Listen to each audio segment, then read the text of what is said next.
한신 창가에서 석천 남정우.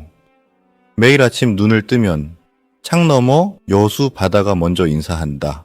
뱃고동에 흔들리는 물결 위로 그리움의 조각들이 윤술로 부서지고, 밤이 오면 유람선은 별을 띄워 밤바다를 유영하고 에메랄드 선율로 수면을 번져갈 때 내 마음에 작은 파도 하나 일렁인다.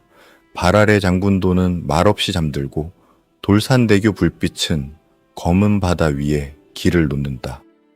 이 창가에 서면 세상의 소란이 멀어지고 깊고 푸른 여수의 품이 오늘도 눈부신 꿈 하나를 건네준다. 석천 남정우는 뒤늦게 등단한 시인입니다. 지금은 고령임에도 여수에서 살고 있는 아파트 자치회장으로, 법원의 민사조정위원 사무총장으로, 그리고 여수에서 순천을 오가며 순천, 승주, 당산들 농장을 경영하는 바쁜 일상에서도 시인으로서의 왕성한 창작 활동을 하고 있습니다. 그의 시 한신 창가에서는 여수라는 공간을 배경으로 하지만 단순한 향토시나 풍경시의 범주에 머물지 않습니다. 이 작품은 창이라는 일상의 경계를 통해서 자연과 인간의 내면이 서로 교감하는 과정을 섬세하게 형상화한 서정시입니다. 시인은 창밖의 바다를 바라보는 행위를 단순한 조망이 아니라 자신의 내면을 성찰하는 정신적인 행위로 승화시키며 풍경을 심상의 언어로 전환하는 데 성공하고 있습니다. 시의 첫머리는 매우 담담하게 시작하고 있습니다. 매일 아침 눈을 뜨면 창 너머 여수 바다가 먼저 인사한다. 이 두 행은 작품 전체의 정서를 결정하고 있습니다. 일반적으로 사람은 하루를 맞이하지만 이 시에서는 바다가 먼저 말을 건네고 있습니다. 즉, 자연이 주체가 되고 인간은 그 자연의 환영을 받는 존재가 됩니다. 이는 인간 중심의 시선이 아니라 자연과 공존하는 생태적인 감수성을 보여주고 있습니다. 또한 인사한다는 의인법은 자연과 인간 사이의 거리를 좁히며 여수를 단순한 배경이 아니라 살아있는 존재로 인식하게 만듭니다.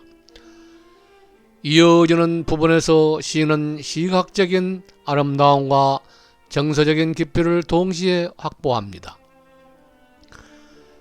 백고동에 흔들리는 물결 2로 그리움의 조각들이 윤슬로 부서지고, 여기서 백고동은 현실의 소리이며 그리움은 마음속 기억입니다.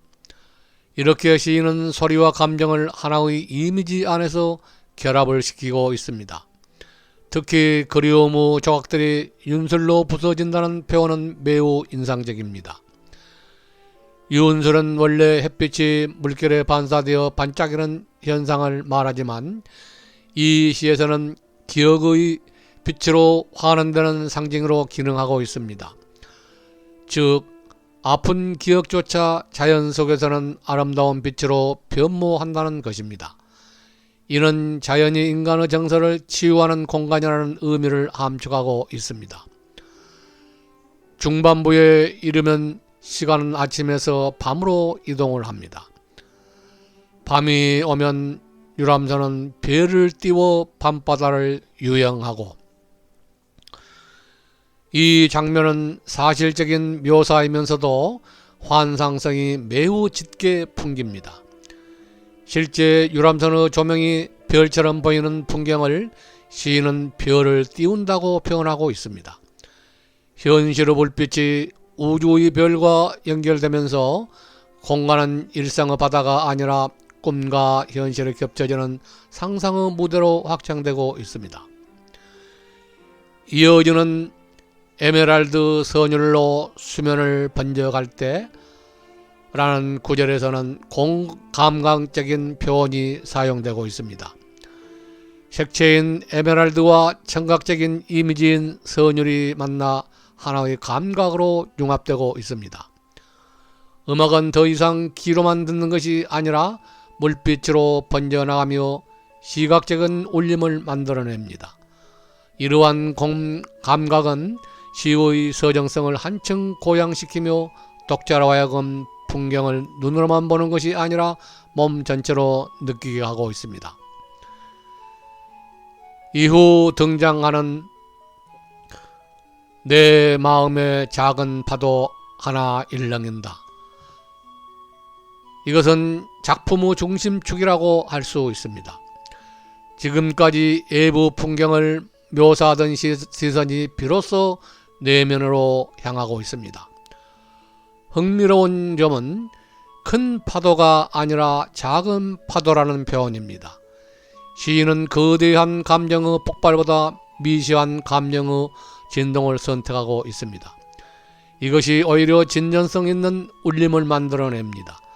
자연의 움직임과 인간의 감정이 동일한 리듬으로 흡수하는 순간이며 풍경은 결국 마음의 은유가 됩니다. 후반부에서 시인은 여수를 상징하는 두 공간을 제시하고 있습니다. 발 아래 장군노는 말없이 잠들고 돌산대교 불빛은 검은 바다 위에 길을 놓는다. 여기서 장군노는 침묵의 이미지이며 돌산대교는 연결의 이미지입니다. 하나는 정적이고 다른 하나는 동적입니다. 시인은 이 두 상징을 대비시키면서 여수라는 공간이 가진 역사성과 현대성을 동시에 품어냅니다. 특히 길을 놓는다는 표현은 단순히 다리의 기능을 설명하는 것이 아니라 어둠을 건너는 희망의 길이며 인간과 인간을 잇는 관계의 상징이기도 합니다. 현실의 교량이 정신적인 교량으로 확장되는 순간입니다. 마지막 여는 이 작품이 단순한 풍경시를 넘어서 존재의 위안을 노래하는 이유를 보여주고 있습니다. 이 창가에 서면 세상의 소란이 멀어지고 깊고 푸른 여수의 품이 오늘도 눈부신 꿈 하나를 건네준다. 여기에서 창가는 현실과 자연을 이어주는 경계이며 동시에 명상의 자리입니다. 시인은 세상의 소음을 외면하는 것이 아니라 자연 속에서 그것을 정화합니다. 결국 여수는 하나의 관광지가 아니라 인간의 영혼을 품어주는 어머니의 공간으로 변모하고 있습니다.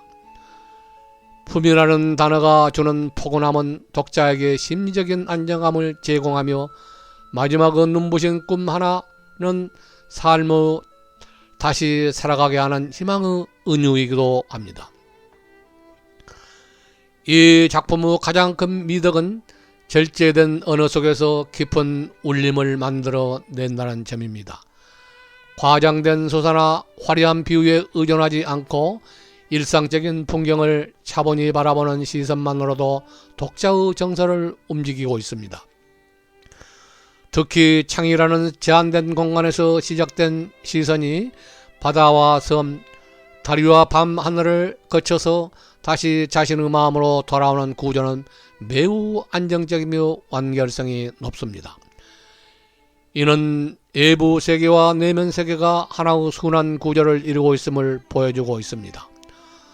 또한 한신 창가에서는 지역성을 보편성으로 승화시킨 작품이라는 점에서도 의미가 크다 하겠습니다. 여수라는 특정한 공간과 장군도, 돌산대교 같은 구체적인 지명이 등장하지만 시가 궁극적으로 말하고자 하는 것은 인간이라면 누구나 품고 있는 그리움, 평온, 치유, 그리고 희망입니다. 지역의 풍경은 개인의 감정을 담는 그릇이 되고 그 감정은 다시 보편적인 삶의 언어로 확장됩니다. 결국 한신 창가에서는 창밖의 풍경을 노래한 시가 아니라 창을 통해 자신의 삶을 바라보는 시입니다. 자연은 배경이 아니라 마음을 비추는 거울이며 여수의 바다는 화자의 내면을 흔드는 또 하나의 심장입니다. 그래서 이 작품은 여수를 사랑하는 사람들에게는 아름다운 풍경시로 삶에 지친 독자들에게는 조용한 위로의 시로 오래 기억될 만한 작품이라고 할 수 있습니다.